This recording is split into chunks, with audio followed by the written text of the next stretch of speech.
And good day, my students. Welcome to our new exciting chapter on feudal Japan. We'll be spending about 3 weeks on Japan and the beginnings and also the middle feudal areas of it, which are very similar to how Europe developed as well. So, a lot of really cool, exciting things. Hope you enjoyed our chapter on China and you're ready to just jump over the sea about 500 miles from China to the islands of Japan. Look at that beautiful picture there. That look gorgeous. Just just look at that picture. That just makes you want to go right now, doesn't it? Let's talk. Okay, so Japan is separated by China of about 500 miles, as you can see from here to here. Um, Korea is obviously much closer to Japan. There's about 100 miles distance from South Korea to Kyushu, which would be the island down here. Japan was close enough to feel the influence of China through the years, but they never had to get invaded by China. So they could have lots of influence from Chinese culture, but they never were succumbed to Chinese dictatorship. Most of Japan's people have always lived on four largest islands. You have Hokkaido, Honshu, Shikoku, and Kyushu. About 3,000 volcanic islands make up the Japanese island group. Japan is the size of California. The climate is temperate and the land is very wooded, meaning there's a lot of shrubbery going on there. The islands are mountainous. Only 1/5 of the island is suitable for living. So there's a lot of the topography of Japan is very mountain like, and so a lot of the cities you'll find will be close to the ocean. Not all of them, but quite most of them, because in the middle parts, like they said, you've got lots of mountains. It's very similar to how Greece, the country of Greece, is set up. So there's the creation story. So the mythical story is told about the beginnings of Japan. Long ago, the islands of Japan did not even exist, only ocean. A god and goddess looked down from the heavens above and saw a long, colorful rainbow streaking over the ocean. The rainbow formed a splendid bridge, and the god and the goddess decided to walk across it. Pausing in the center of the stretch of color, the god lowered his jeweled spear into the ocean. He swirled the spear round and round and lifted it from the water. Tiny water drops fell from the tip of the spear, and as they hit the ocean, they turned into land. Ta-dam! Clans. Each clan controlled its own territory. So China in the early days was broken up into clan. A clan is a group of people who believe they were descendants from the same family. So they do have a common ancestor. However, through the centuries and ages and even millennia, things start changing and people start splintering off to form their own kind of groups. Very similar, probably to how the Aryans worked. If you remember from India, probably not. The excuse me, the Yamato Emperor. So the Yamato Emperor or chief came to be called the Emperors of Japan. These emperors had no real power over the country as a whole. When rival clans fought for power, the winner gained control of the emperor and then ruled in the emperor's name. The god and goddess ascended to their newly created land where the goddess gave birth to Amaterasu, Amaterasu, the goddess of the sun. Her great great grandson is thought to be Jimmu, founder of Japan's royal family. Every emperor of Japan from Jimmu's time to the present day have been directly related to Jimmu and therefore a descendant of the gods. And that was something that during World War II, when Japan was fighting, the people of Japan believed that the Emperor of Japan was a god, and so they didn't really question a lot of what he chose to do when it came to the war. because he was a descendant of Jimmu, and therefore Jimmu was the son of a god, so therefore the emperor by default was also a god, according to my understanding. So Jimmu carried with him the proof that he needed to verify his divine ancestry.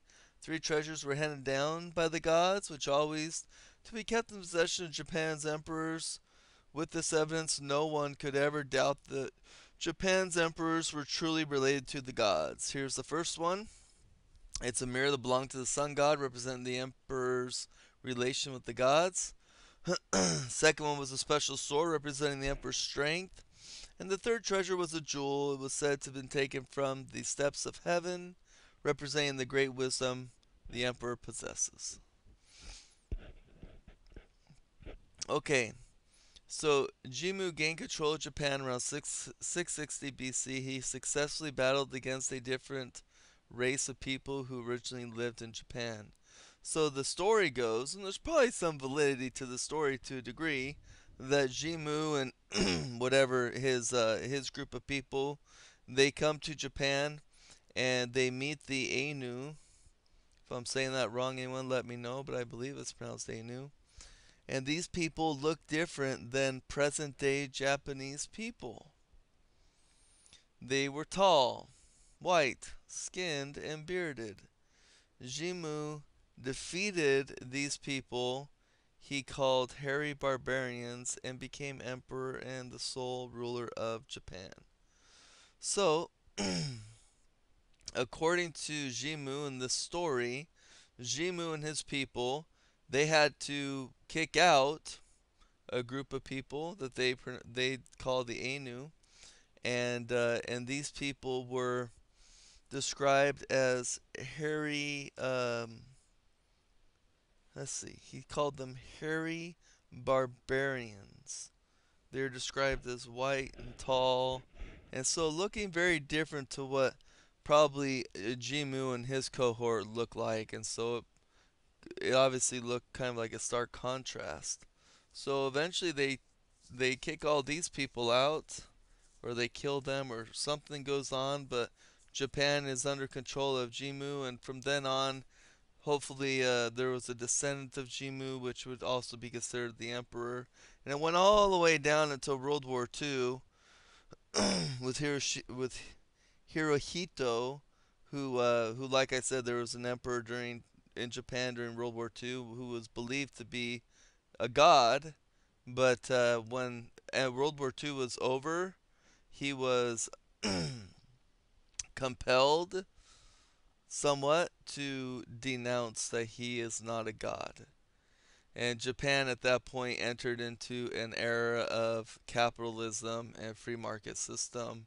They even set up their own constitution, and they were no longer under the direction of an emperor or king or any kind of monarchy. They became somewhat free. So Emperor Hirohito's heritage can, however, be traced directly back to Jimmu, the first emperor of Japan. Emperor Hirohito died in 1989, and today his son is the Emperor of Japan. And they do have an emperor in Japan, but it's more of a title rather than a position of power. The Japanese religion of Shinto existed throughout the country since the early times of Jimmu. The belief that spirits existed in all things, living or not, was part of the religion. At the heart of Shinto was, at the heart of Shinto are the kami, or divine spirits. The kami are believed to oversee human life and the ways of the world, bringing either good fortune or chaos. Some kami are the spirits of ancestors. In Shinto's earliest days, each clan honored its ancestral kami.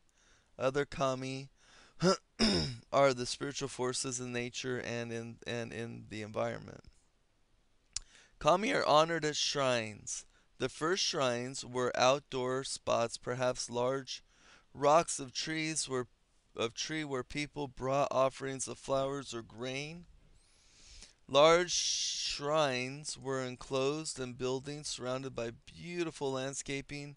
Many families have a small shrine in their houses or in their gardens. When entering a shrine area, visitors pass through a gate called the Tori Tora Torii. Torii. Yeah, okay. Beyond the gate is a stone water basin. Guests rinse their hands to purify themselves before entering the shrine area. After making an offering, the person prays for special needs. So when they're in need of something, it's very much like a prayer in Christianity. When you're in need of something, you would go to the Torah and you would give an offering. And the child's health, it could be for child's health, it could be for a good harvest, it could be for success on a project. Okay, other people would leave offerings to improve their fishing, farming, warfare, you name it. And I think that's where we're gonna end today. So anyway, so make sure you give your one-page summary on Japan and its geography and all the early years that we just discussed. And I'll see you on Monday. So it's exciting. We've just started officially now the second semester. The first semester is over, and your grades will be given to you at the end of this week, right before the February comes around. So anyway, wish you all the best, and we'll see you Monday. Bye bye.